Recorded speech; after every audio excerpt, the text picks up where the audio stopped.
to Snape Chat, the voice of the Snapedom, the podcast where we discuss all things Snape, always.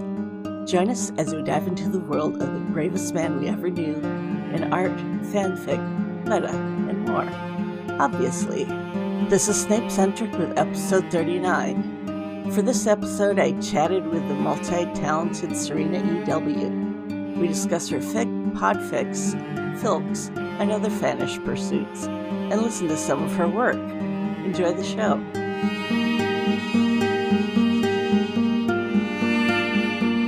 This is Snapecentric, and I'm here with author, podficker, moderator, fest runner, and all-around great fandom person, SerenaEW. Hi. It's brilliant to be on here. Well, it's brilliant to have you. Tell us a bit about yourself.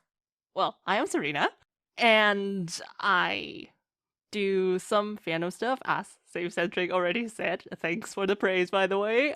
I do some writing, some music, some podficking, a tiny little bit of art, and a little bit of fest modding. So that's what I do in fandom. And in real life, I'm currently a med student and based in Europe. And I guess just ask away. Alrighty. What brought you to the world of Harry Potter? COVID and fanfics. Let me put it like that. So yeah, basically. So lockdown, and I didn't want to go around, well, what's it called? Like downloading illegal copies from Harry Potter online. So I thought, let's try fanfics. And somehow I stumbled into fanfics. So the thing is, before that, I already had that was in late 2020, early 2021. Before that, I had a phase of 1.5 years of Doctor Who fandom where I was like, okay, yes, no touching canon there, no touching canon. I don't know, I was so opposed to fanfics, and I don't understand why. It's like, ugh, I absolutely do not understand why. But yeah, so that's what got me back into Harry Potter, because, well, yeah. Mm-hmm. And Snape, because I, relatively quickly, like a month in or so, I discovered Severitus fanfics, and I was hooked. So yeah, I think the first one, if I remember correctly, was something like To Shape and Change? Yeah. I'll send you the link, I'll look it up. Great. I'll send to you. Oh, thank you. Yeah, and, well, I've been stuck since, I guess. Well, we're glad. So what era of Doctor Who were you into? I have to ask. Okay, all right.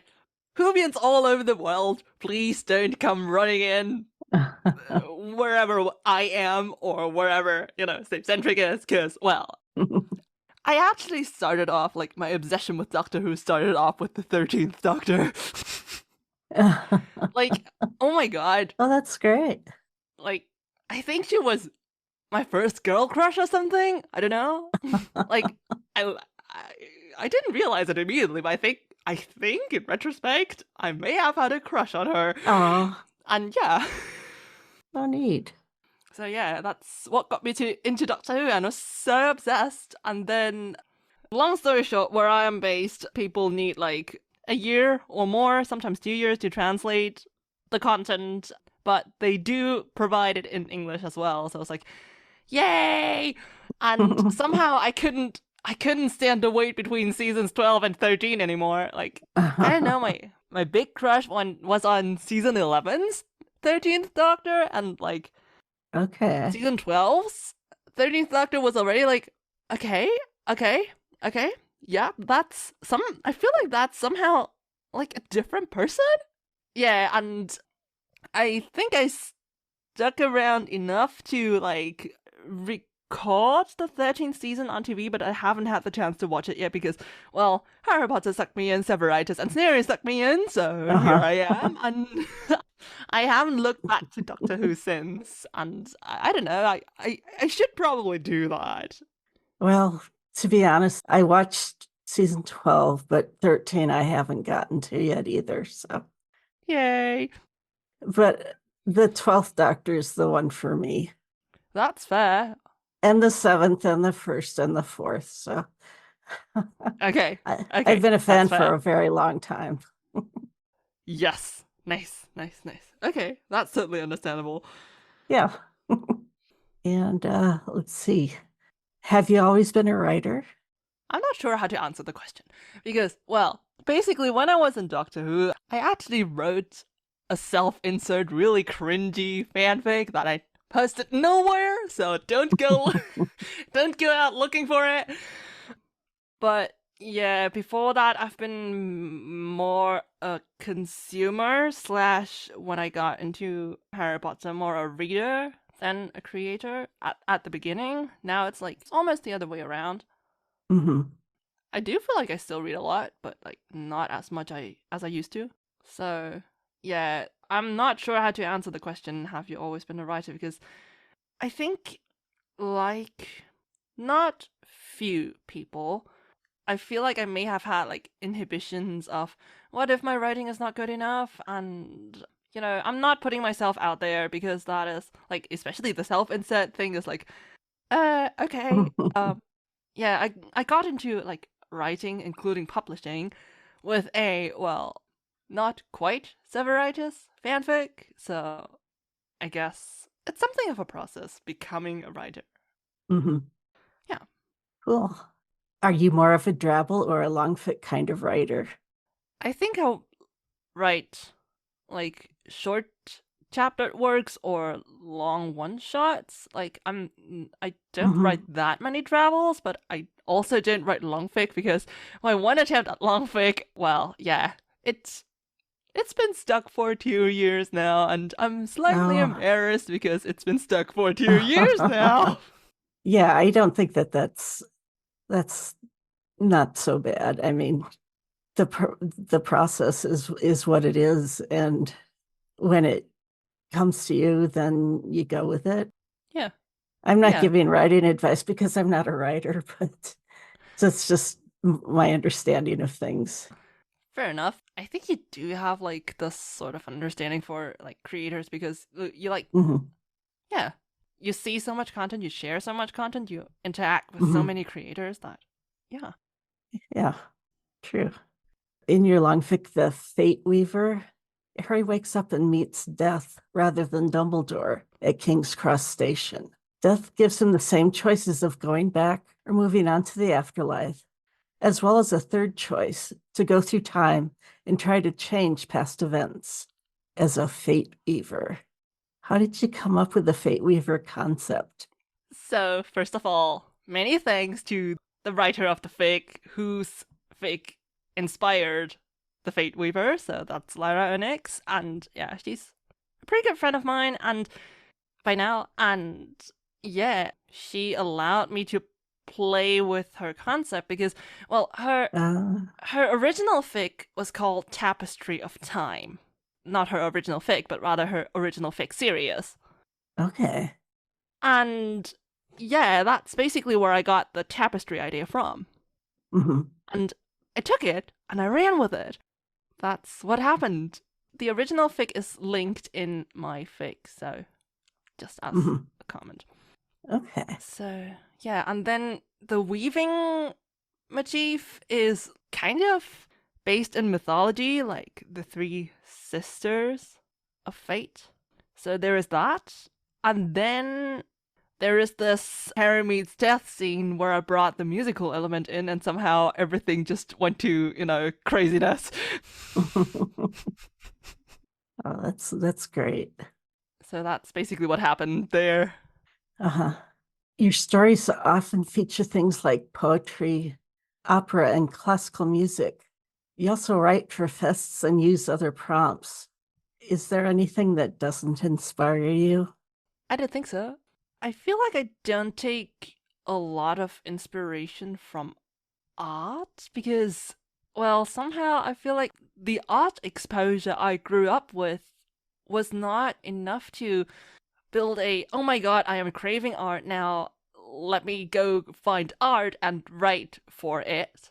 It didn't prime my brain to do that, so poetry is like the thing that basically brought me to writing because a bit of a long story, but I basically fell in love with literature in what is basically high school lit class, and one of the favorite things I did was analyze poetry. I loved it so much. Like, there's so much density in the words, and yeah, picture me swooning.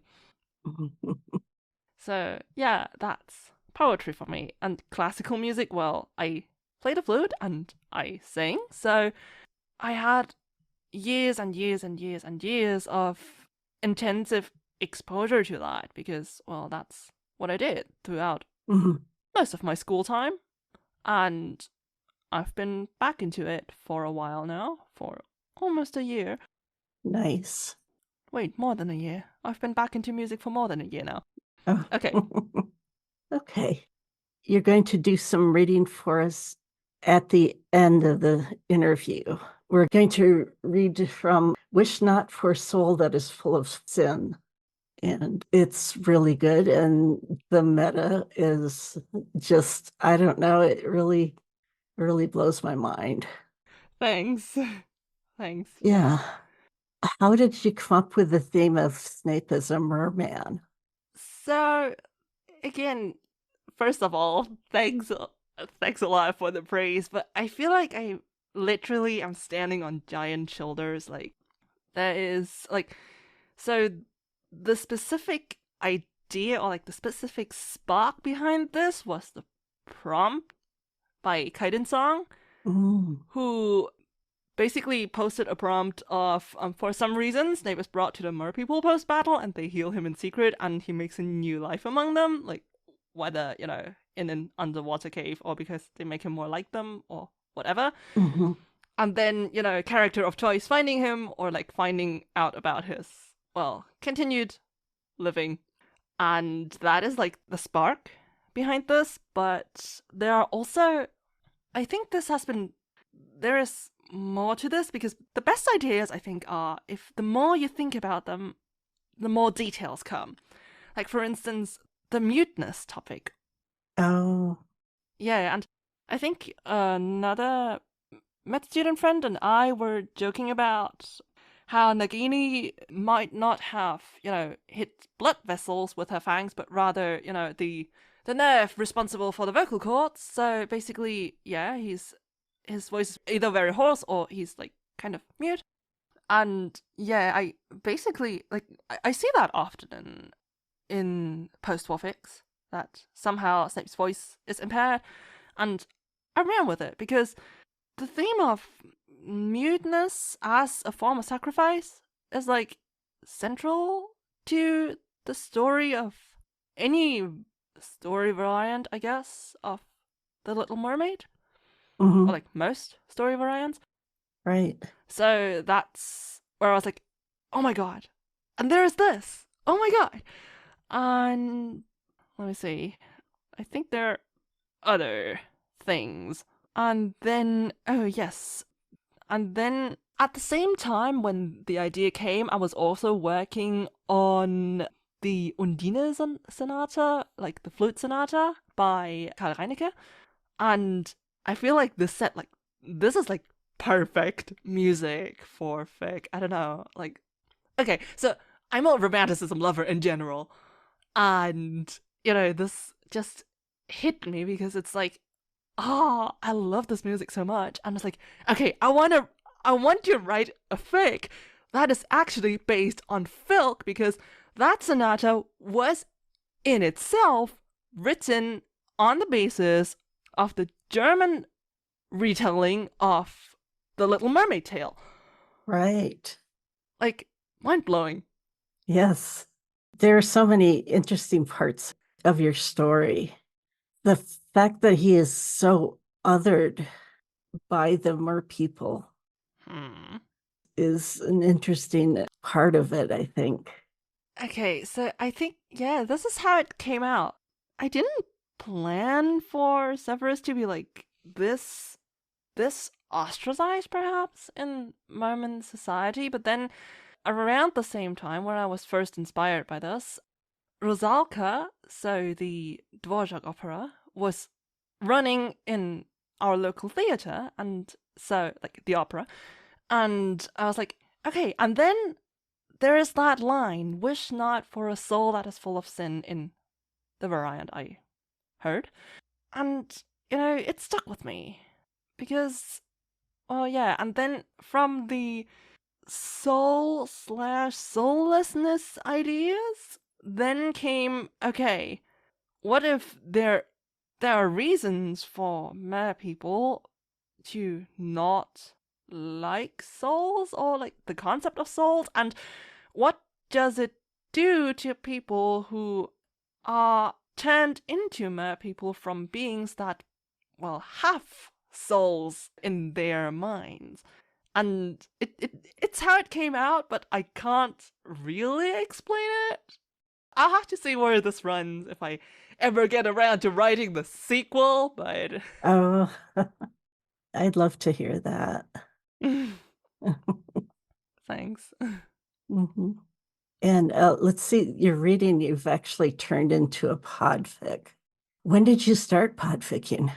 So, I think I started podficking with filk, actually. Oh. We'll talk about filk later, I know. But basically, my first touch with podficking was actually... So, a friend of mine, Clary, wrote a snare fic that is based on Orpheus and Eurydice. And she wrote a poem that was meant to be a song in fic, like within the universe. I was like, okay, I want to write the song. Because I'd written songs in, well, middle school/high school before. And and then I was like, okay, I want to write the song. And then I wrote the song within like 3 or 4 hours that night. It was like about, something like mid-December 2022. I'm not sure. But yeah, and then there was the deadline for the fic. I was like, okay, let's see whether I can make the deadline. And I basically was... So my first attempt at filking was actually standing in the corridor of the disused student dorm and basically, like, singing in the corridor for echo because, well, I've learned many lessons about, well, audio work since then, but that's how it started. And yeah, I got into podficking through, well, wanting to make music sound like music and not just, a bunch of notes somewhere. Yeah, and that's how I started, basically. Uh-huh. Okay. Oh, interesting. So it's like kind of a backdoor approach, sort of. Well, it's great. Thanks. Let's go ahead and play one of your podfics called Ouroboros in Tribute. Ouroboros in Tribute. Written and read by SerenaEW. Rating: teen and up audiences. Relationship: Severitus. Specifically, Severus Snape is Harry Potter's biological father. Summary: blood, I have learned, is thicker than water. The life of a fallen prince, as remembered by the father he had never known. 1. Blood, I have learned, is thicker than water, a lesson that felled crowns, made history. None can help being shaped by their fathers. Some learn prejudice, some receive cruelty. Corruption brought about a roiling flood of hatred, imbued with poisonous lies. Soldiers are ranked, marked, chosen by their blood, in turn choose blood to sever friendship's ties. This war may be on hold, yet prejudice festers, spurs discordance, and builds armies. As evil lingers, no one dares attempt bystanding in this game of opposites. Here, apples cannot fall far from their trees. How can I expect you to be exempt?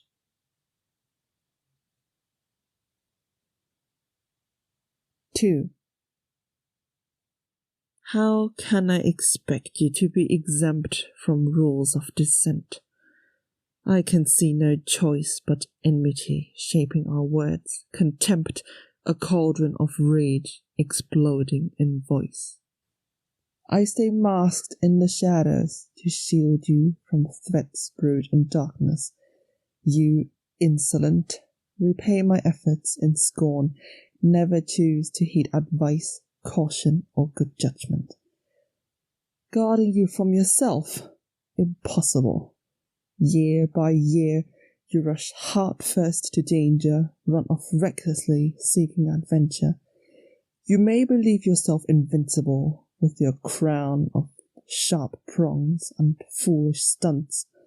Scars, remember, mark those favored by hunts. 3. Scars, remember, mark those favored by hunts. They recall the terror of battles fought, survived, prey when afraid of being caught, will fight for its life when it cannot run. The mark of poor soil is a shoot's stunted growth. Harsh conditions and pollution thwart youthful bloom. I must not dwell on the thought that strangling weeds root if left untended. Patience can heal broken wings and regain trust lost in cruelty, yet instincts remain drawn with tension embedded in grim marks. Whenever I see you, these images linger, tear my judgment with gashes, as rent as your brow, torn by lightning scar. 4. As rent as your brow, torn by lightning scar, so was I broken at finding her slain. I had fled from her light to pull the dark to me instead, hoped it would leave no stain on her bloom, crimson, unforgettable, like the petals of poppy she cherished, preserved. I forgot unforgivables are not meant to leave visible blemish. Dense mists of memory shadow notions strewn like flints. I must not touch, yet their sharp edges strike my mind, sparks catch and ascend. More than green eyes, she gave you devotion, her righteousness, courage, her lion's heart. So you too, I fear, will fall in the end.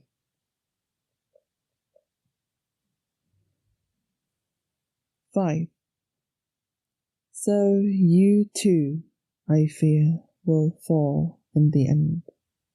Like incense burnt, you will be blown away at the shrine of triumph, raised to be spent, just like a pig for slaughter, most prized prey. Your die is set. Your crown has grown cursed thorns. Life bleeds out without sense. All is in vain, all the struggles and all the pain. For once, I wish you would not heed your duty when the end is nigh. The snake strikes. There remains no time. You come closer. I must explain how she tied us, led me to where I stood. Must explain the verdict passed on you. Look at me. I beg you, understand my plight. I gave my all. You faded from my sight.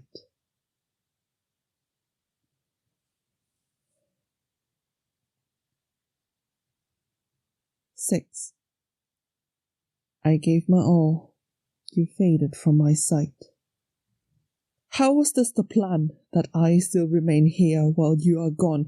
You left no bloodstain that 4 seasons could wash out or set right. You willed me your secrets, so I learned blood of my blood. The tie brought hope that I would bring you home. Foolish fantasy.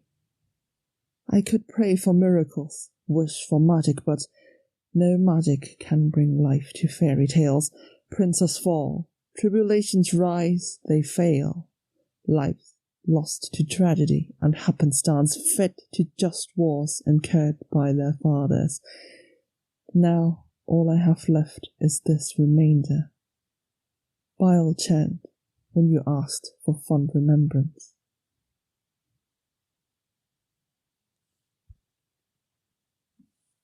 Seven. I'll chant when you asked for fond remembrance the morning I first heard the epitaph, the early crown for your late existence. If you ever sought fame, you have enough. What good does it bring now that you are gone?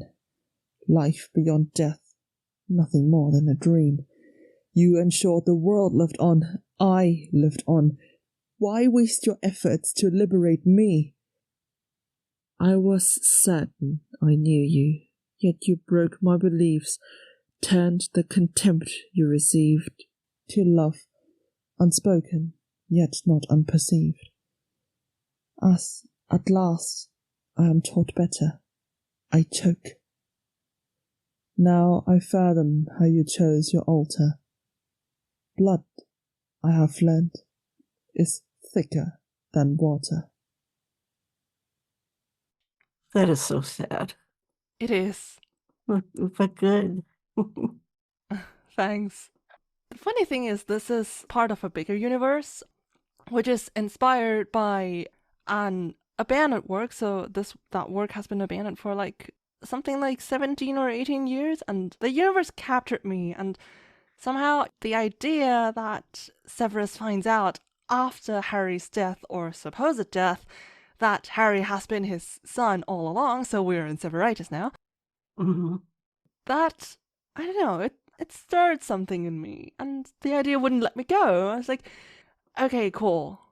I am very inspired by this universe, and, well, a year of rumination or so passed since I first was met with the fic, and then there was a number of poetry challenges at the same time. I was like, okay, I'll write poetry for that. And that was at the height of the phase where I wrote a poem a day, sometimes two. Mm. And yeah, that was the phase. This is, for reference, the universe I am inspired by is Les Yeux Verts. So this is the author, Les Yeux Verts, Like Poppy and Memory universe, which is only accessible on Potion since it just... But yeah, I love the poetry. I love poetry in general, but I feel like this set of poems turned out especially well. My friend Clary had a large part in it. Mm-hmm. Right. Have you potted works by other people? I have. I've both potted existing works and basically read works that were written with the intent of my creating an audio fan work from it. Oh, neat. Yeah. I got a little carried away with the interview at this point and forgot to play Serena's wonderful podfic of the stunning story Loving Deeply by Blue Sunday Cake. But you really need to hear this, so I'm playing it now. Loving Deeply, written by Blue Sunday Cake, read by SerenaEW. Fandom, Harry Potter. Relationship, Lily Evans and Severus Snape. Rating, teen and up audiences. Archive warning, major character death. Additional tags, point of view second person, point of view Severus Snape. Guilt, religious imagery and symbolism, wine as a metaphor for blood, canonical character death, heavy angst, had no comfort, platonic love, dying for love. Summary. Being deeply loved by someone gives you strength, while loving someone deeply gives you courage. 老子.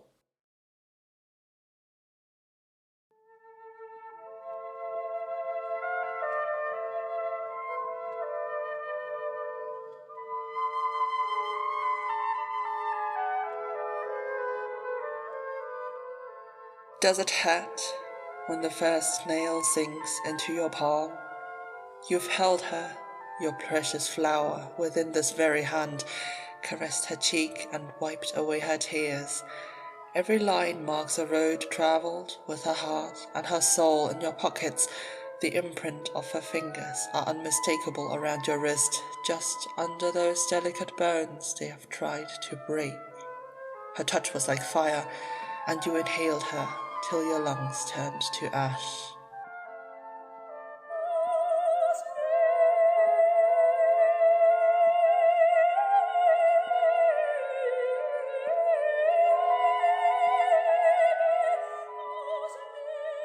But it makes you stronger to breathe like a dragon and set the world aflame. This hand stained with your wine and her lips, can it still pray for her forgiveness?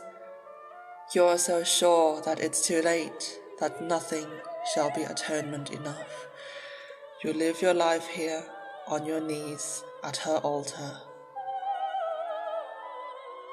Does it feel better to sacrifice every finger? Before her, you could count your smiles on that single hand. Before her, your skin knew no warmth of sunshine and no devotion to summer rain. You wish still that this flower would have matured into a fruit, that the seeds within taste as sweet as you always dreamed they would. Flowers wither, but seeds are eternal, especially when planted in the wine flowing just underneath your skin. Oh, how fertile your wine is, rich, red and aromatic, bitter on the tongue and sweet in the throat. It eats your words of worship before they can cross your lips. There is no one to hear your words of supplication. Does it hurt when the second nail sinks into your other palm? Magic dances between your fingers, licking away at the sweet juices of passion. It drips down your wrist, down your black-stained arm. It burns, but you bear it as you always have. What is one more ache, one more ragged breath, when the recompense is ineffable? You bow your back, pulling and crying out to rent your hands from the oak cross you've bound yourself to. Some days it's too difficult. Some days there is no silver dough to remind you to go on. You try to pull your hands, but the nails are sturdy. You should there. You've given them to your masters yourself.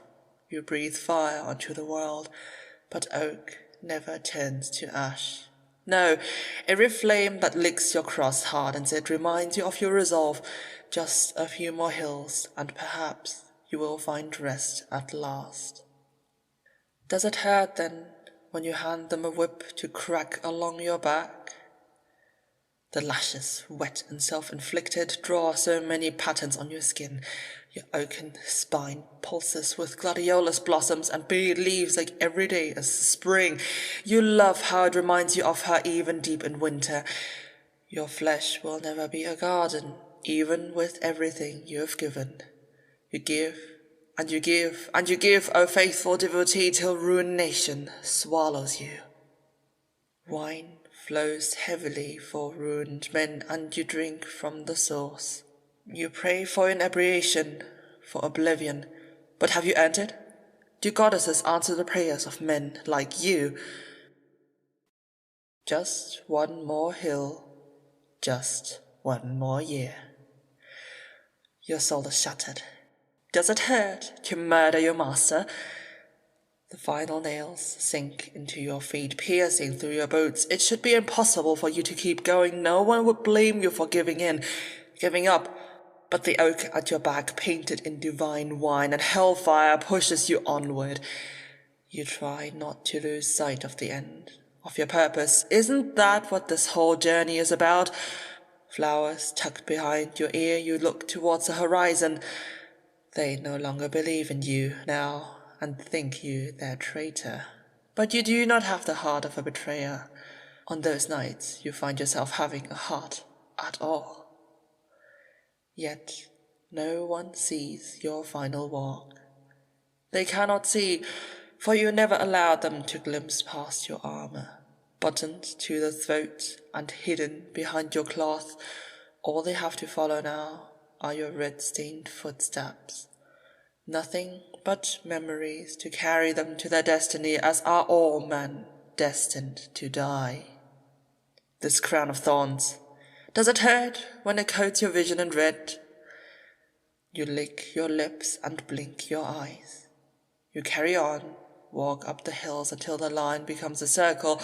Your breathing is ragged and it hurts. It hurts! But what is pain in the face of damnation, if it means living through this torment brings you salvation? Oh, how this tortures you, deep in your black little heart, to save those who would do nothing but spit on you and watch you die. And they will watch you die. They will watch you draw your last breath, a spear in your chest. It lands perfectly, graciously straight through your breastbone. You look to the heavens through the wine and the thorns and the temptations. You look, and there is a sea of green. Look at me. When your eyes meet, you can't tell what coats your tongue. Acrid and bitter, wine or vinegar, it's all the same in the end. He could have held your salvation, but you chose to condemn yourself instead. It was easier, wasn't it? So long as you never had to look in this pool of emeralds, these eyes will always hold the spear impaled in your breast. Death, then, is a mercy. You have known so few mercies in this life. Perhaps his kindness will beget your forgiveness. Maybe this one, this boy who shan't ever be a man, will anoint your forehead with his tears. But your mouth is full of wine, or maybe it's vinegar, and you finally rest your thorn-pricked head. Heaven is a meadow. The grass tickles your toes and seals your wounds, the evergreen climbing vine claiming your limbs. They claim you before you can make it to the gate, before she appears ahead of you to pass her judgment. You are so tired, without your oaken spine and your bay leaves. It's been so long. All you wish for now is to rest, to sleep, perchance, in this meadow which smells like passion and forgiveness.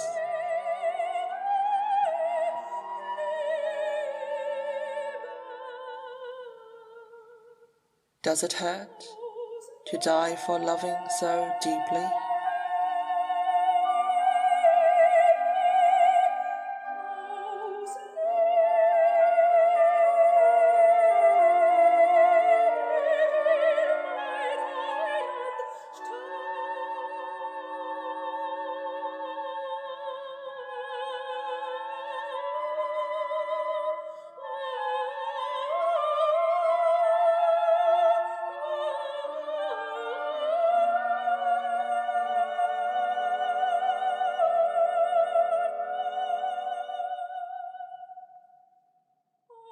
Author's notes.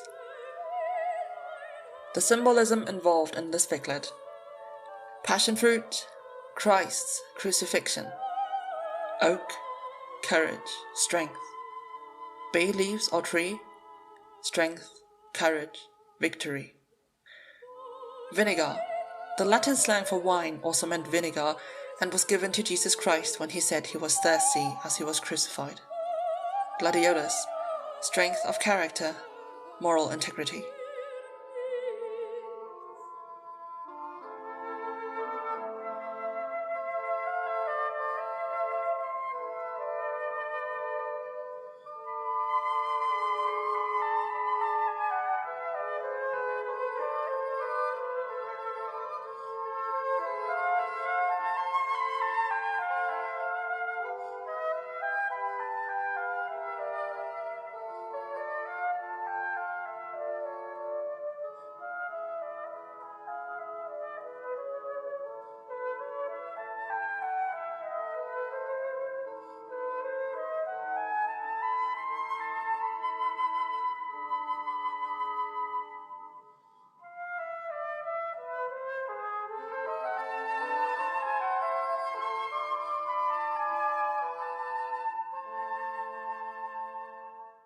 You can see why I wanted to play this for you. Serena said that she was entranced by the symbolism, and the way the words were used. Her first thoughts were that it needed to be potted. Blue Sunday Cake has graciously granted blanket permission to create podfic, make art, remix, or create secondary fan work inspired by the fan work that he's created. We'll talk more about permissions later on in the interview, which I'll get back to right now. Yeah, you've done several podfics at this point, and some you've done with several people? Yes, for the multi-voice podfics, I mostly chose minor parts because, voice team is one of the podfic challenges that float around. Oh. In the podfic community. So voice team, points, I join. So it's kind of like a competition, but also not, because it's all about the fun and less about the competition and, more about the excuse to podfic. And it is also about the points, but also, yeah, as I said, it's all about the fun. Oh, neat. So, yeah, that's one of the reasons, or the reason for most of my multi-voice podfics. Some are not. Great. Tell us about filks. So, yeah, I mentioned filking earlier when I said, okay, I actually entered podficking through backdoors, basically, or the backdoor of filking, which okay. And filks are basically the oldest definition of filks, if I remember correctly. Filk enthusiasts, please don't, come running in my door if I do say something wrong, but I remember filks originally being science fiction, science, and or fanish music. I think the fanish music definition came in later, and nowadays the definition of filk, at least, in the communities where I am, Filkhaven, for instance, the communities, they say, or in their filk circles, they meet every 2 weeks or so, for instance, and there in those circles, anything presented by someone who identifies themselves as a filker is filk, regardless of, what exactly it is. It can be anything. So yeah, there is this spectrum of possible definitions for filk. And yeah, as I said, I got into filks because of two of my German teachers who, offered the option of me writing songs or set poems to music for extra credit, and I did it because I like doing that. And yeah, so that's basically how I got into filking. I've stuck with it ever since because I've always had incentive to write filks. Okay, and now there's this, and there's the other. For instance, one kind of absurd example right now is in November, I think, I had a phase where I desperately wanted to write Harry Potter music, inspired Irish dance music. Side note, I've been Irish dancing for 1.5 years, so don't expect me to be any good at that. But yeah, there is always incentive. That's great. Recently, you created a work called Embers and Soot, and I think the best way to describe it is to play it.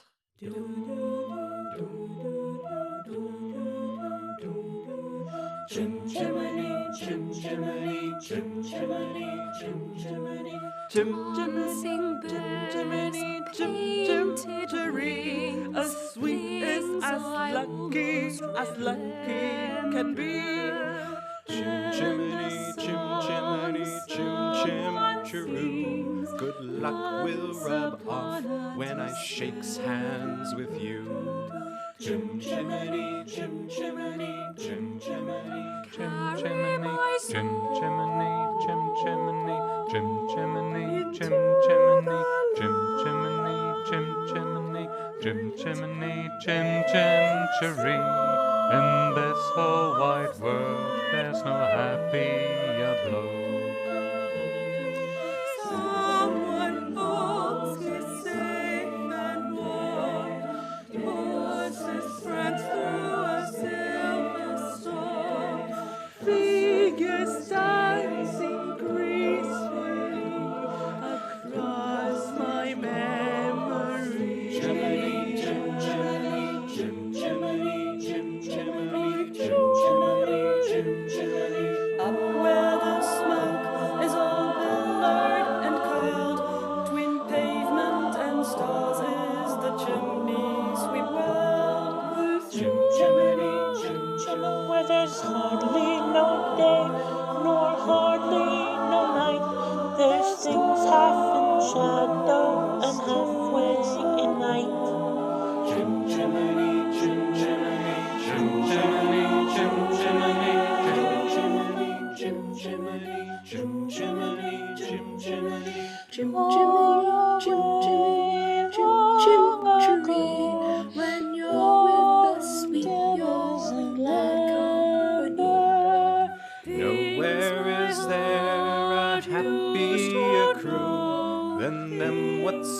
Chim chimmery chimmeroo. Chim chimney, chim chimney, chim chimney, chim chimney, chim chimney. Then what's it? Chim chimmery chimmeroo. Chim chimney, chim chimmery chimmeroo.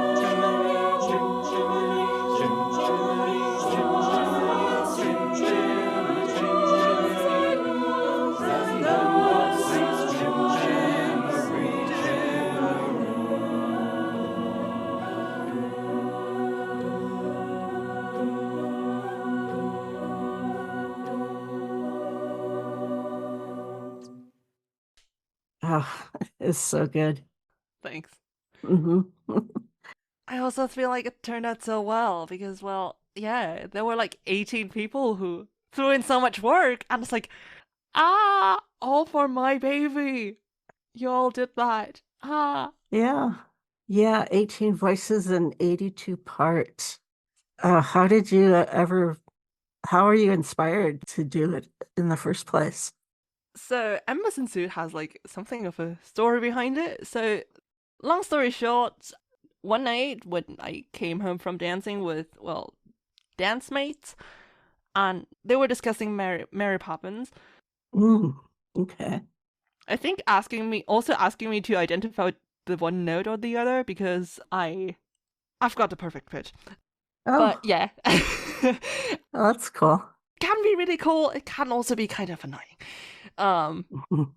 But yeah, so that's where they were like, okay, they played several Mary Poppins songs, and then just before we were about to get off, they were like, okay, listen to Chim Chimmery. I was like, okay, I'll listen to Chim Chimmery. And I did that, like, on the last few minutes of the tram ride.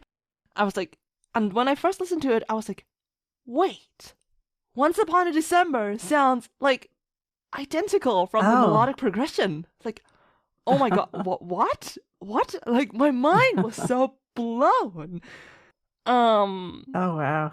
Yeah, and that was, like, basically the foundation of the idea. And then my brain insisted on adding a third song for some reason because, like, the two songs were too similar to actually be able, that one could, like, keep them apart. So I was like, okay, adding a third song, and that, for some reason, turned out to be In Noctem, because I guess it's because I listened to it, or I was recommended it only a few weeks before that day, I think. So it was, like, kind of fresh on my mind. And I was like, okay, that's also this, like, 3/8 or 6/8 or 9/8 in the case of In Noctem, some pieces of it. Yeah, it's all, like, kind of the same rhythmic structure, so I feel like I could perhaps layer them over another or, like, intersect one with the other. And when I looked, and at the beginning I was still, like, skeptical whether that would work out, but when I saw the lyrics, I was like, oh my god, that fits together so well. Like, the actual line that convinced me to add In Noctem was sing a song of life, because in Once Upon a December there is, and the song someone sings Once Upon a December. Like, you know, I just intersected these two parts, and it feels like it's from one song, not two, because it fits together so well. So that's, like, the ending part. Sing a song! And then, from Once Upon a December, someone sings a song of life. Like, you know, you couldn't guess that's two songs if you didn't know it. Wow. So that was, I think that was the exact line that convinced me to add In Noctem to this mashup. And, well, here we are. Yay. Did Snape have anything to do with In Noctem to you at that time, or?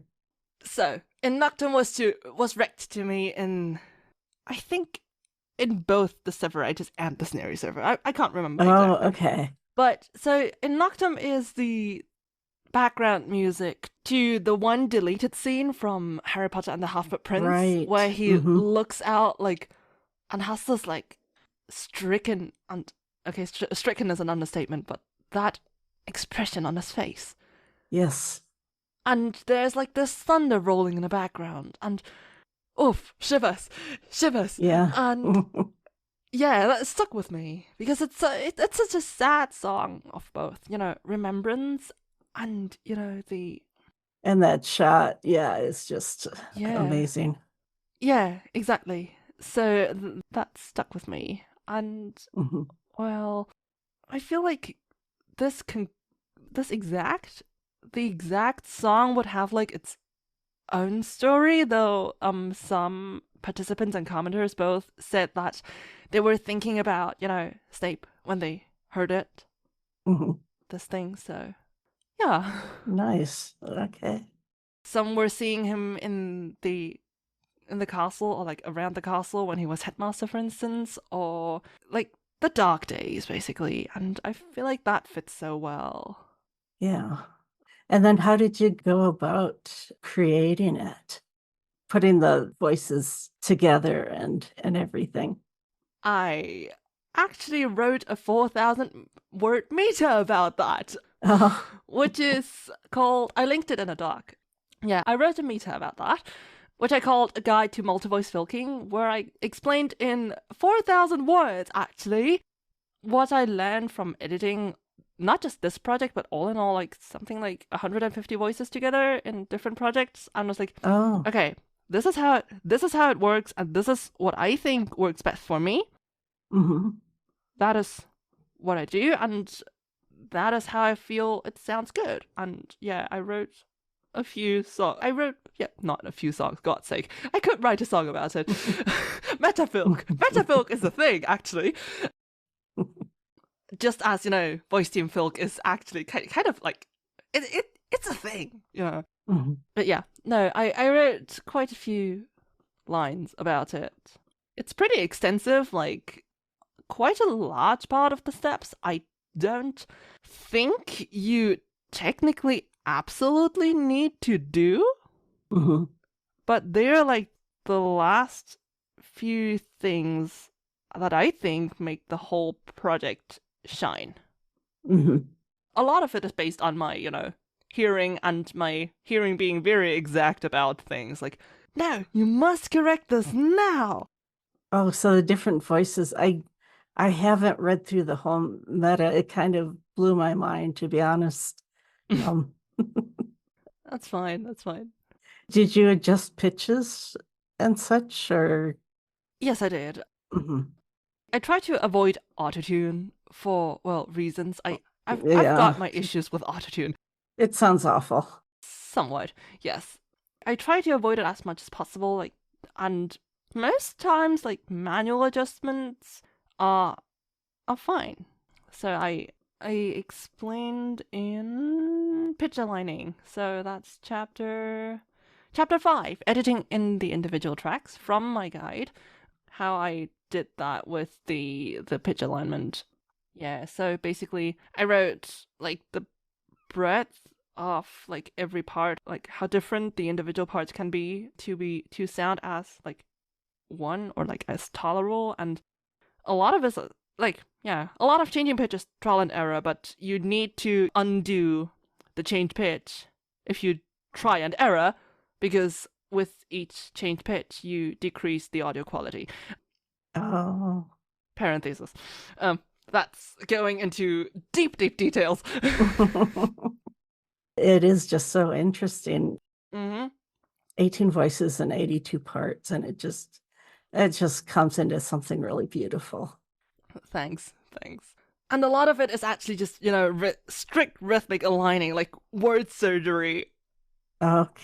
So that you can basically see the impulses in the... I've got a screenshot of my of Embers and Suit in chapter 5. Basically, I've got this many voices, and you can see that they align or don't align. Okay. Huh. Oh, such good stuff. Thanks. You do other things in and around fandom. Calligraphy? Very small scale. Very, very small scale. I've got 6 projects, I feel like, in my life so far. And yeah, I'm learning. I don't have as much time to practice it as I want to, but yeah. I like doing that because I want to have at least one visual art form where I am somewhat proficient at, because I am very much not a visual art person. I am not. Mm-hmm. I guess that's where the music and such comes in. Exactly. You kind of mentioned that art wasn't quite the motivator for you. Yeah, exactly. That music and such. Yeah. I know I won't have like the necessary skills in my lifetime, or like I probably won't acquire them in my lifetime. Let's put it like this. And I feel like my brain hasn't been this primed to art, like visual art, as it has for music. Mm-hmm.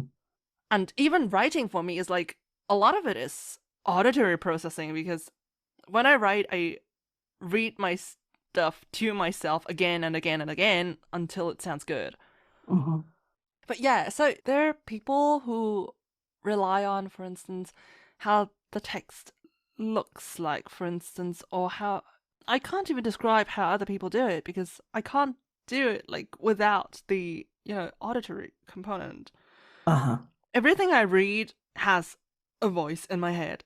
Like everything. I feel like that contributes quite a lot to my writing as well. As I said, like there is not a lot going on in any creation process of mine that doesn't have something of an auditory component. But yeah, I wanted to do calligraphy because that is one of the very few visual art forms that I feel like I could have a chance in. Uh-huh. It's very precise. Yeah, I like that about it, because there are like, I don't know how to say it, but sometimes I feel like, okay, I really like how, for instance, how smooth the lines can be, or like how, for instance, if an S is well rounded, then you can see it, and there are some spoken or perhaps, or like written or unwritten rules that you should follow for it to look good, and I'm somewhat still exploring it. And there's also this refinement component, like if you do like the same artwork or like the same calligraphy several times, your product comes out better for it in the end. Okay. I don't know how to say that, but I kind of enjoy the repetitiveness. Sometimes it's frustrating because like, oh no, draft 6 is still not good enough. Although I feel like it could be almost finished, but I still don't feel like it's good enough. So, okay, let's do draft 7. Something like that. Mm-hmm. But yeah. Okay. That's what calligraphy is for me. Nice. Now, I put moderating Discord servers next. Should I put that closer to the fests, or do you moderate servers that aren't to do with fests, or? I've got a small, mostly dead server, which I call Serena Screaming Pitch, which, well, okay, one of my poetry challenges, or like my poetry challenge, let's put it like this, I've got a weekly poetry challenge, which also has been dead for quite some while, because I didn't have like the time to maintain it, but there is like a half-year worth of like 22 challenges, which oh wow, sort of like are based on one another, or like I feel like they are sort of a step-by-step, how to get into poetry. Okay. Or like how to get into different rule sets for poetry, maybe. So like, for instance, rhymes, meter, imagery, that sort of stuff. So yeah, that's one thing I put on my server. Another challenge, which is also quite dead because no one wrote for it, is the Play the List Bingo challenge, where I basically, it's based on my kind of classical centric and very fluid centric music knowledge. I created bingo cards with both a word prompt and a music prompt. So yeah, that's what the Screaming Pitch is about. Okay. Yeah. Oh, okay. And then let's see. There's the fanworks permission statement. Yay! I somehow get to chat about permission statements. Yes. So, when I first got into podficking, like, permissions were, like, were not quite a thing for me, because I was like, okay, even a little earlier in the timeline.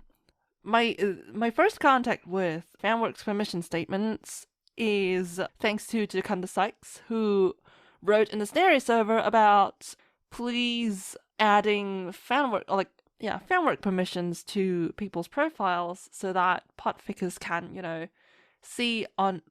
Right. Yeah, they can see on one glance whose fics they are allowed to pod without having to ask first. Right. So there is actually both a database and a browser extension for that. So that is I think if you look up FPS list in any search engine, you'll find it, FPS list.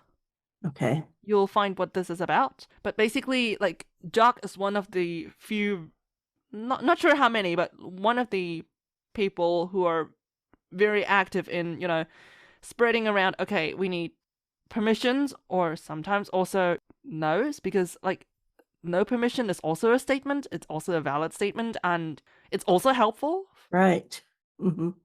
Yeah, but we need statements, so that many people are shy about reaching out to others because putting yourself out there is scary. And if you have such a permission on your profile, people can see, like, whether they're allowed to create derivative fanworks or like transformative fanworks of yours or not. Right. So that is what this is about. And the Tumblr site linked here basically is a statement builder. So, like, they have templates for yes, ask me first, and no, for an assortment of fanwork types. And it's practical because I feel like it's something of a podfics rite of passage, perhaps, even, to A, ask another author about permission, and B, asking authors in the plural for blanket permissions in the plural, or blanket bans. Right. And over the course of the last year, I think I kind of got invested in it too, so I'm honored to be the first person to get to talk about this, but great. I'm pretty sure, for instance, like, a lot of podfics, for instance, Jock, would have a lot more to say about this than I do. Well, I think that that's a really good start, because one thing we do on the show is that we'll read passages. Probably should be put in more of a podfic format.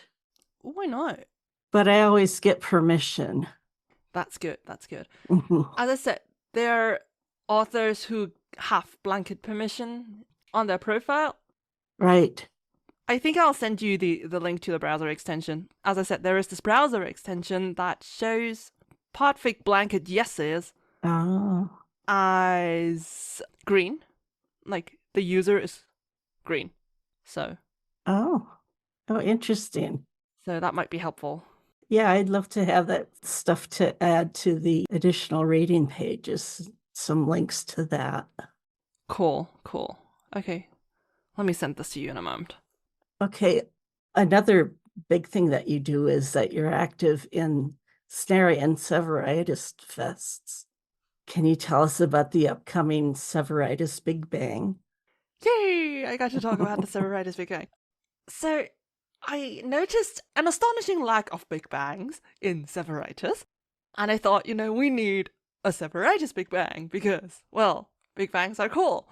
And I participated in 2, and I was like, okay, we need this for Severitus as well. And for explanation, in case anyone doesn't know what a Big Bang is, so in my very broad understanding, it started off as a long fic being paired by, well, whatever the mods deemed to be high quality art. It was a dreary fest that started it. And then I think I am at the point where I say, what we do in this fest, we accept it because, well, signups are technically over. We accept, like, any sort of collaboration work, or like any universe that has like more than one medium, and we strongly encourage the different media being created by different creators so that we have like this, sense of community, or like this sense of working together. Okay. So that is what this Severitus Big Bang is about. Yeah. Yeah, and I've actually joined with you, and I don't know. You're going to be awesome. I'll try. You're gonna be awesome. I know that. Oh, thank you. And yeah, that's something that we're actually going to be having a show about Severitus, and that at the end of that, we'll be playing what we'll have recorded as an escape room. Oh, yes. Type drama, I guess you could call it. Audio drama, sort of. Yes. Yeah. I guess. So it should be really neat. Yeah, I'm hoping for it. I'm really hoping for it. Yeah. Yeah. The browser extension is linked on the FPS list side, by the way. Oh, great. So you just need to install the extension if you already have Tamper Monkey. If you don't have, you install Tamper Monkey and Grease Monkey. Correct me if I'm wrong, people out there. So yeah, Tamper Monkey and Grease Monkey are like additional software that you can add to browsers and enables compatibility with different sorts of self-written extensions for browsers. And Brickgrass wrote this fanworks permission highlighter where basically they use this database, the FPS list database, to highlight every person green who has been recorded in the database to have a blanket permission. Oh, okay. Oh, that's nice. Yeah, it is. Yeah, cool. Kind of glad I get to spread my agenda there. Uh-huh. Yeah. Okay. Is there anything that I missed asking you about? I don't think you have. I don't think you've missed anything. Okay. There's a lot I could, randomly ramble about, but also, we don't need to ramble about me, Well, you're so interesting. I mean, you're really interesting. Thank you. And I don't know how you managed to accomplish so much in so little time. Basically, it's because I procrastinate my studies. Oh. And fandom is sort of like a necessity for my mental health by now, or like creativity in general, because otherwise I think, getting away from my studies is I need that, otherwise I'll go out the bend, really. I can't do without. It's, yeah. Okay. So, I think that's both. So I enjoy being in fandom, and I use it to procrastinate my studies, and all the study time is going on fandom work instead. And that's also fine. Okay. Where can we find you online? I'm kind of spread across several places. So I think my main site is still AO3. I have a fanfiction.net account, but I so rarely use it that anymore. I very rarely use it. I'm also on Potions and Snitches, the Severitus archive, and Always Snape, a Snapecentric archive, or a forum. Right. I'm on Tumblr. No, wait. I think I'm most active on Discord. Right. And then AO3, and then Tumblr. I've also got a perfunctory Dreamwidth and Life Journal. Because for various fasts, for sign up and stuff. And you can find some of my playlists, for instance, fic playlists, filk playlists, or filk adjacent playlists, or inspiration music and that sort of stuff on my Spotify also. Nice. And I like using the Internet Archive for stuff, for hosting stuff. So I put my art and audio there, and they host it for me, but it's public by default. So I think that's a good compromise, because I don't have to maintain it. Right. On the other hand, it's available as long as the archive is still live. Yeah. All right. Well, SerenaEW, thank you so much for chatting with me today. Thank you so much for having me. It was such a joy to chat with you. And be with you. Yay. Right. Yeah. Okay. I'm smiling so much, my face literally hurts right now. Oh gosh, we don't need to do that. Okay. So, alrighty. Well, thank you so much. Thank you. That's all for the interview. Now listen in on Serena's podfic of her story, Wish not for a soul that is full of sin.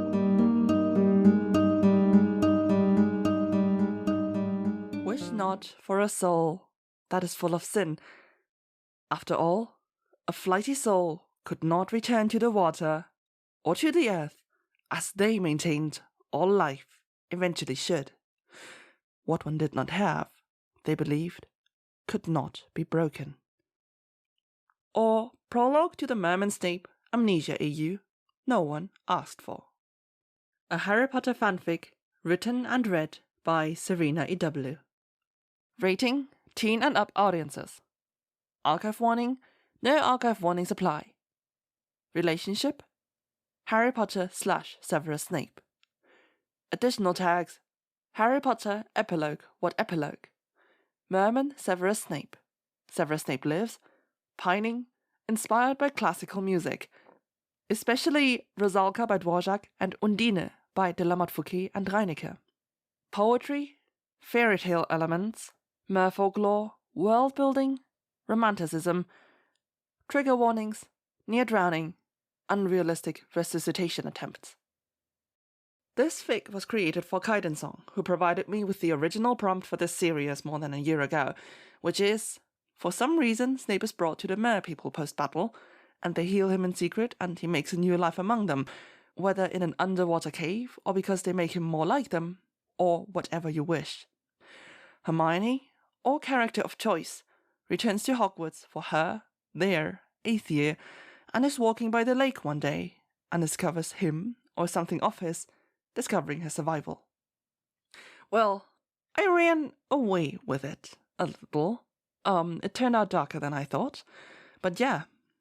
More comments can be found in the second audio file / the second chapter of the fic, which is meta / free talk.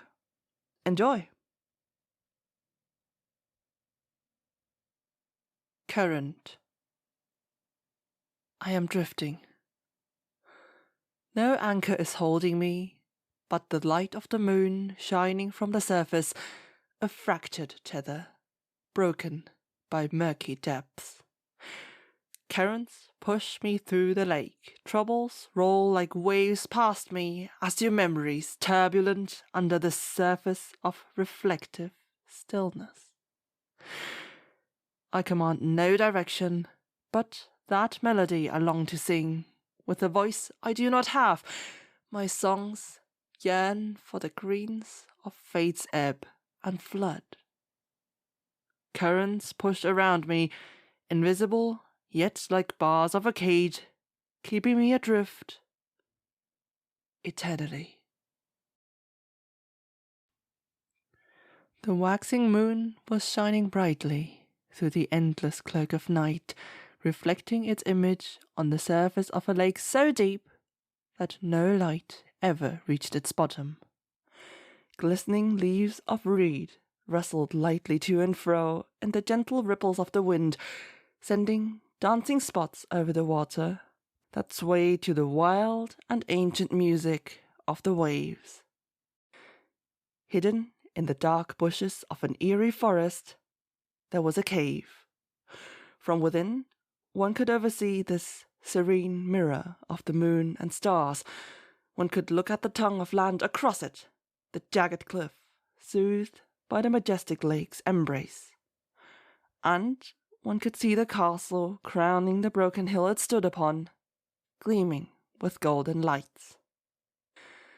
A single moonbeam found its way into the deep cavern, hearing the heartbeat of the waves echoing within it, tasting the cool, damp air that smelled of seaweed, touching the cool stone that saw the growth of everlasting moss and ivy.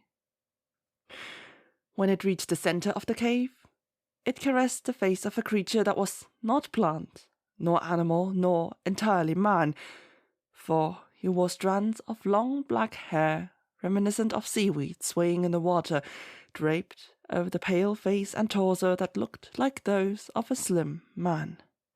His long tail, shimmering vividly turquoise and russet in the silver light, curled around him on the rocks rounded by the waves lapping on the ground. For an eternity, he sat motionless, as he watched the play of light on the water's surface. He gasped soundlessly as the fluid mirror rippled to create two glowing figures dancing around each other. His fins twitched with the movement as he made to turn towards the light hanging on the dark firmament. A sigh escaped his mute lips. Indeed, he could be found in this barely moonlit cave every night, for he could not stand it in the murky depths of the dark lake, sunturn after sunturn, trapped in the seething currents of waves that swallowed him whole and did their best to keep him buried in their indiscernible fluidity. This rocky alcove, surrounded by water, was the closest he would feel to the land, close enough to touch, yet unreachable, to the castle built of this same stone as that beneath him, that he thought he might have called home once upon a lifetime. He knew he should not be able to believe that. He should, actually, not even be able to hold this thought, thanks to them. There was no helping the knowledge that he was not one of them, not truly, though his man-like head and torso and fish-like tail would suggest such. It would splash into his face every sunturn and nightfall, after all. His hair and his eyes were too dark to be comparable to their gleaming ones in the murky waters, his earshells and his nose too bold to not scream out that he was dissimilar. His teeth and claws were defective, far too blunt to catch and eat most food, trout, shad, lobster, mussels, without the unmannerly use of further tools. His tail was shorter than all of theirs, his fins stubbed, the webbing between his fingers insufficient to propel him forward quickly. The tone of his magic was too different to not make him stand out like a sore tail fin, yet close enough to theirs to create dissonance. As if that was not enough, the gills forced into his throat below his too angular jaw had robbed him of the remainder of his voice, of the song that came naturally to the mer-dwellers. And among them there was no greater disgrace than being mute. It was the worst punishment conceivable, reserved for those who had committed crimes against the natural course of fate. Those who attempted escape to land were considered the worst offenders. Tattletale and soulful, they murmured behind his back. It was one step worse than the aforementioned soul-searcher, the unfaithly. It was intended as an insult towards the land-dwellers, those who had claimed the sole right to call themselves human. The mer-dwellers he lived among believed that possessing something like a soul was a curse, that it would only sow unrest amongst each other. In searching for a soul, beings would only seek to destroy nature, the natural order, the course of fate. After all, a flighty soul could not return to the water or to the earth, as they maintained all life eventually should. What one did not have, they believed, could not be broken. He was never meant to hear, never mind understand, the reasons for their insults. They had eradicated his soul, or so they believed, any traces of a past, bitterly fantastical life, and of the deliverance that led him here, should have been forgotten. Indeed, he would almost have believed them. He would almost have accepted what he had been told, since he woke up amongst their scandalized glances, that he was an unfaithful foundling, defective by birth, that he did not deserve more, that he was a nix, a nothing. Almost. Except his senses were attuned to the hidden, to what he was not meant to glimpse or to overhear. He was certainly not meant to catch their low exchanges, carried out far away from him, only for their conversations to appear in his mind anyway, pushed into him in regular ripples, backwash of thought. He must never let the flow turn around from him towards them. Except he could not help but flinch and snap his wrist in an instinctive gesture whenever he encountered the lights of one of them, leading a green blinking exhilarated eel past him, once a sunturn, if not more often. He knew in the depths of his spine to not let them feel his tail fins shake when such an eel swam past him. They must not see the blue dome that sometimes surrounded him after that obviated gesture.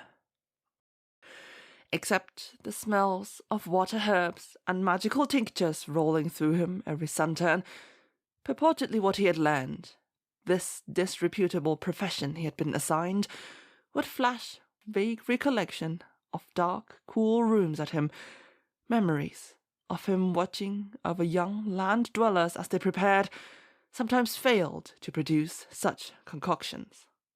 It brought a swirl of sensation he both knew and knew not to name, sensations that both were and were not, warm or cool, hot or cold, red or green.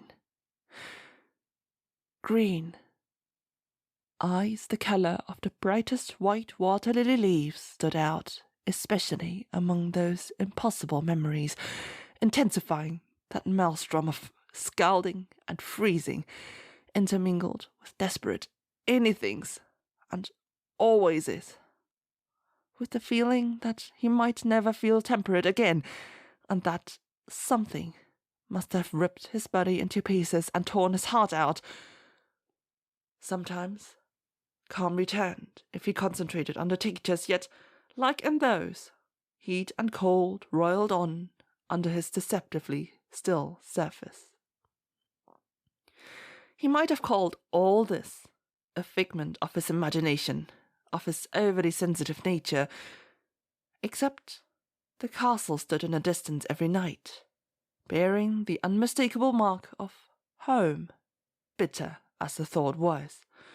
A single illuminated window winked at him often in the darkness, but if not, he thought he could see the glow of a light below the cliff, illuminating a glass cavern he might perhaps have chosen as his place of retreat, if only the mere thought of it would not make him relive flames racing from his throat to his body.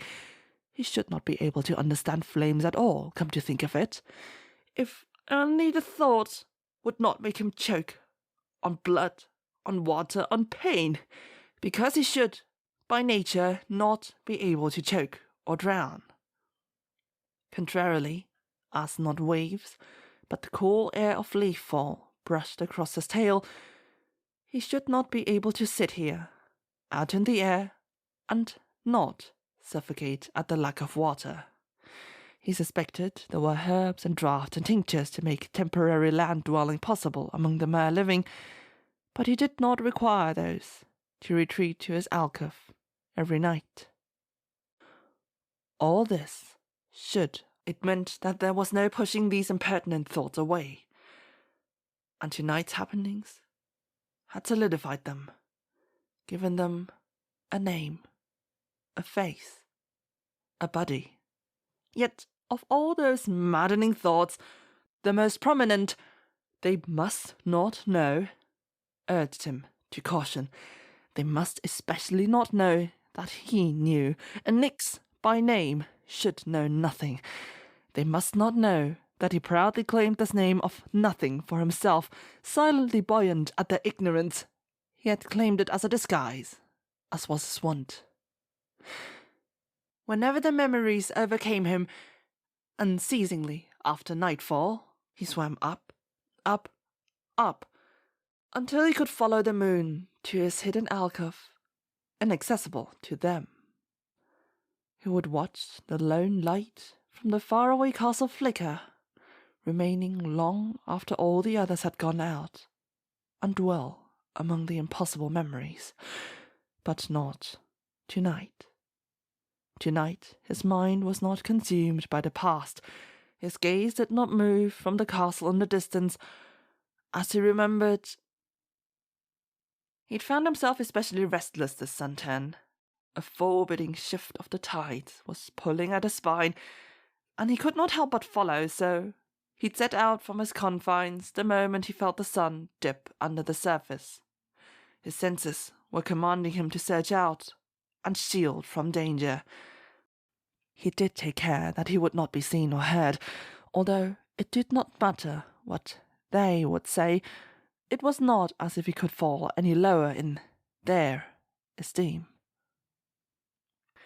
The tides pulled him away from his usual respites, out towards the open, towards the surface, where water met moon shimmer and air. He swam and swam, uncaring for the reasons he would usually avoid the open. Every stroke through the unforgiving bars of the current tired him immeasurably. It was obvious that he was not made for this existence, he thought to himself then, and promptly turned his thoughts away, lest they find out. The currents frothed in cool anger as he approached. Something seemed to be disturbing their flow. He knew he should not be able to recognize it, but he did. He knew their magics, and his mind couldn't not alert him to unfaithful intent when he felt it. No being would suspect such a combination to exist. The unfaithful was not supposed to mingle among the Selkie.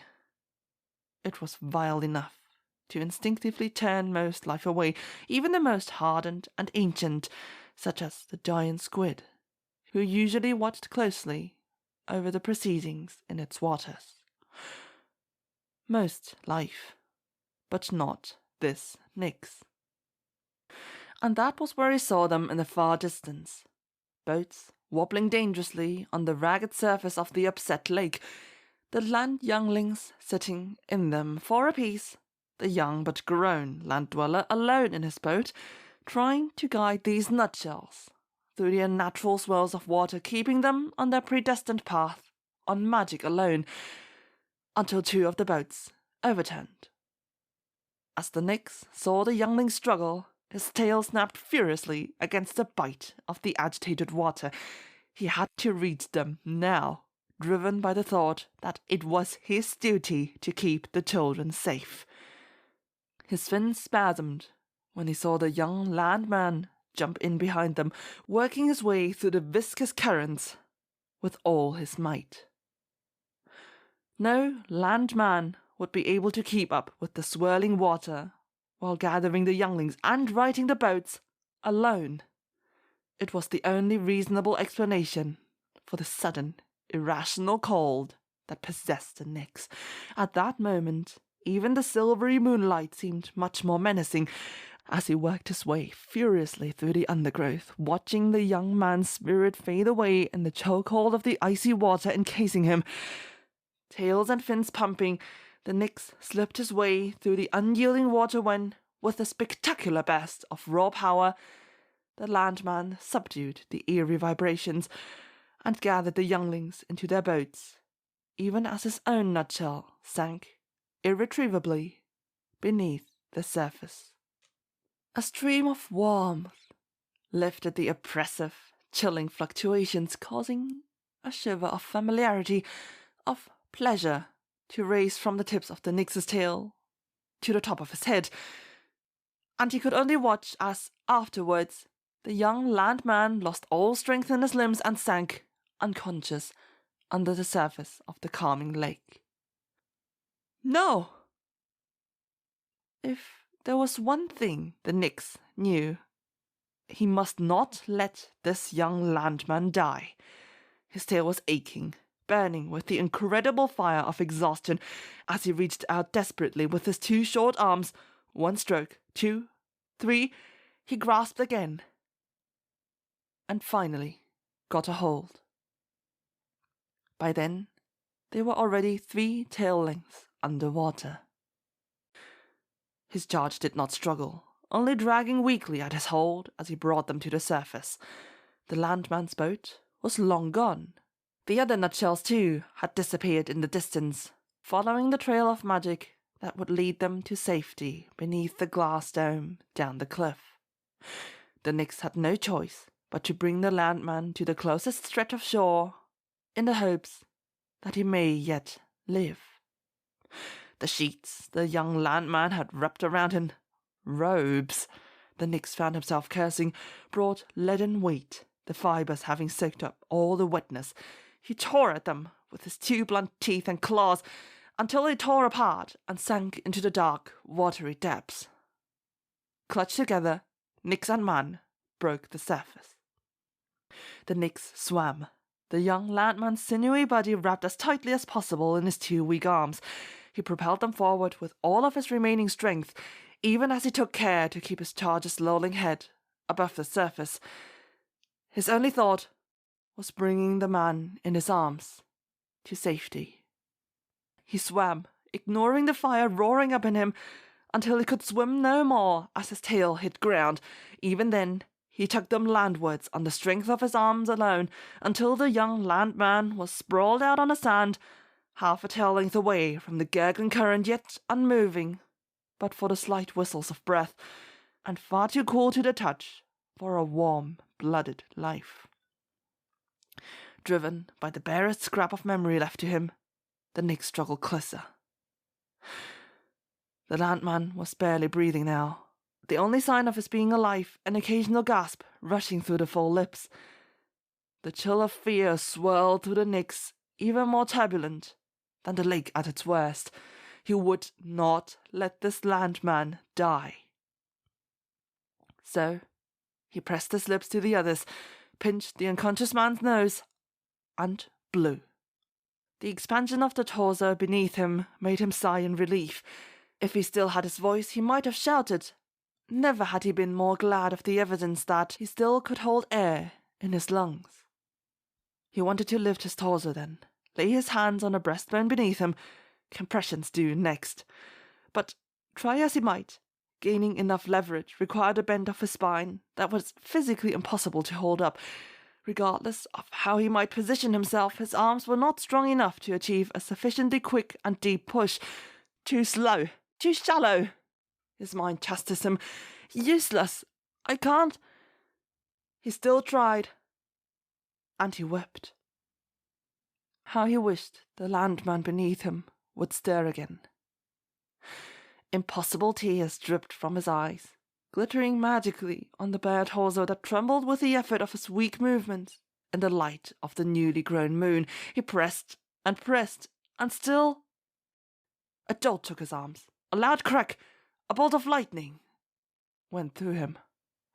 The body underneath him gasped.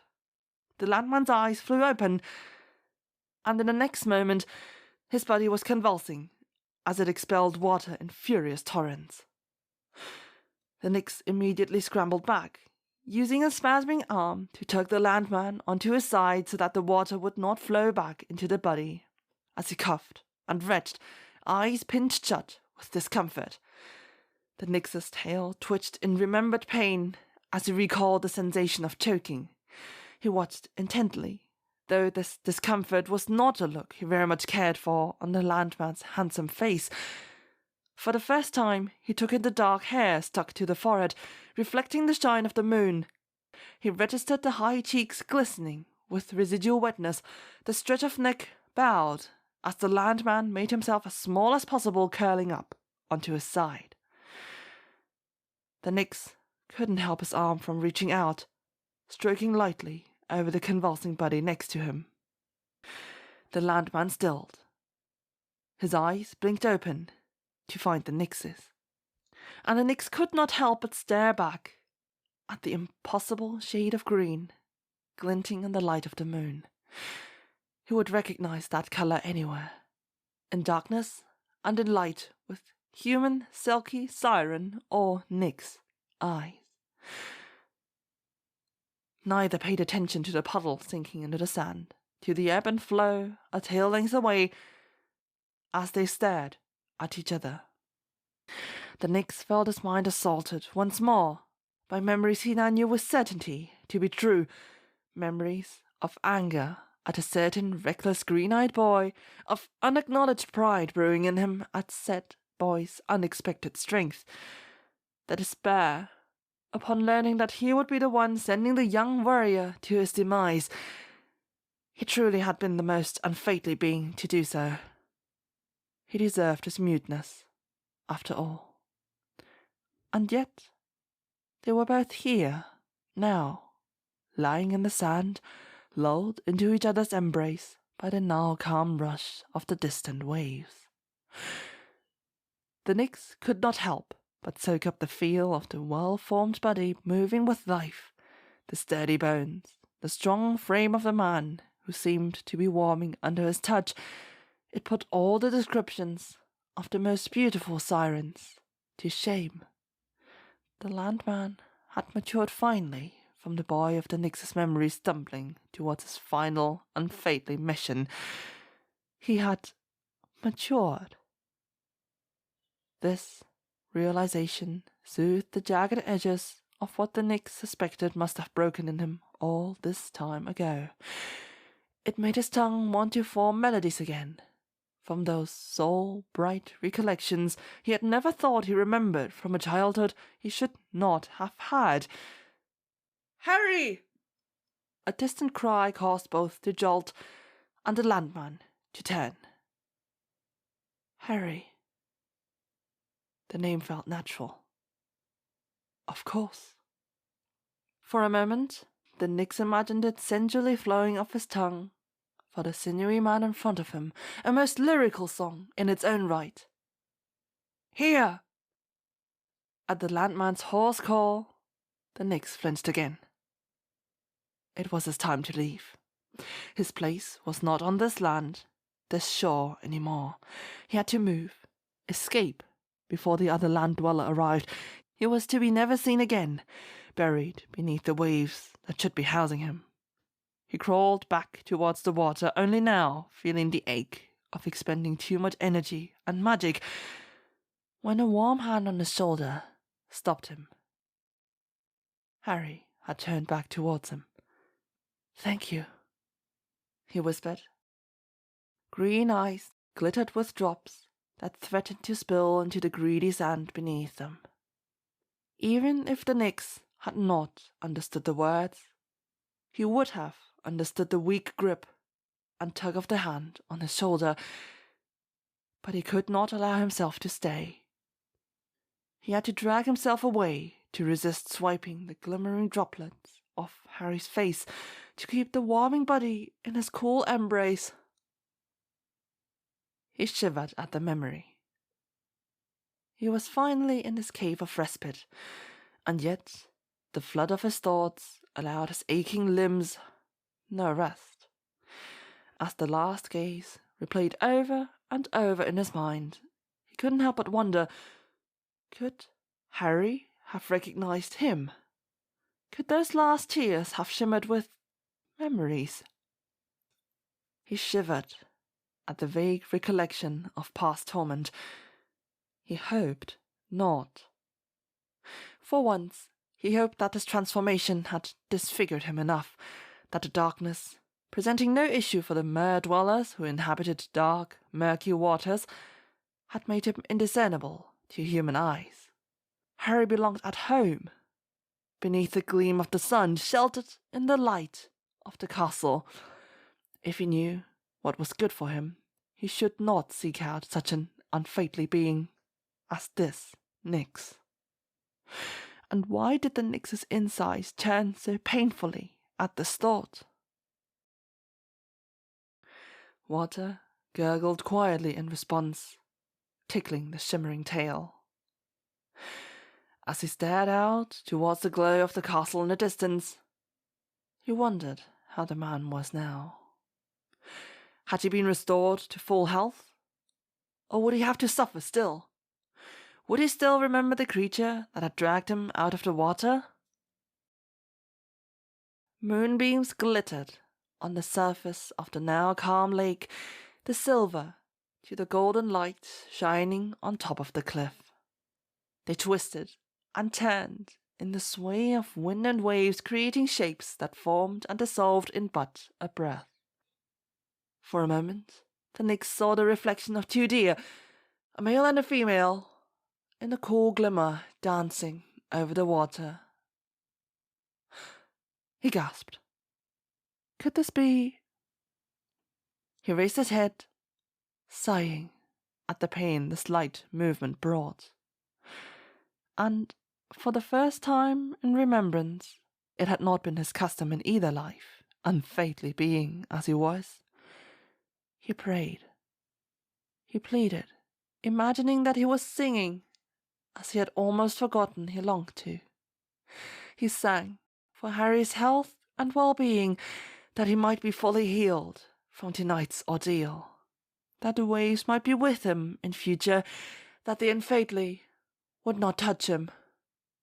In spite of that, he could not keep from hoping that Harry might remember this unfaithfully Nyx fondly, that any night turbulences Harry might have about him would be superseded by tonight's happenings, for, as painful as the experience must have been, this was perhaps the best Harry might recall of him. As the Nyx made his wishes, his eyes were drawn to the stripe of light flitting through the sky to sink beneath the cliff across the cradling lake.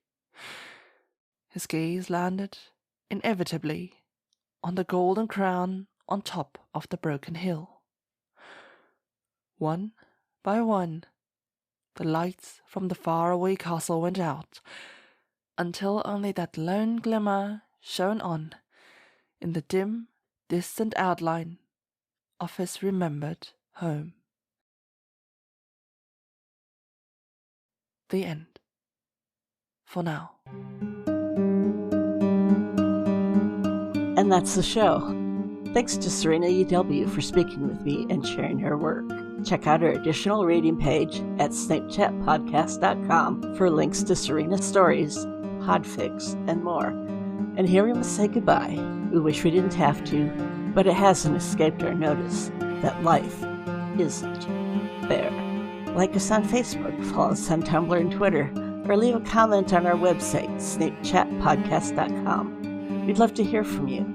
Support us on Ko-fi to help defray the cost of production. That's ko-fi.com. Donate $10 or more, and we'll send you some Snape Chat stickers anywhere in the world. Be sure to check out Care of Magical Shippers podcast and alwayssnape.com. Thanks for listening. Until next time, stay snarky.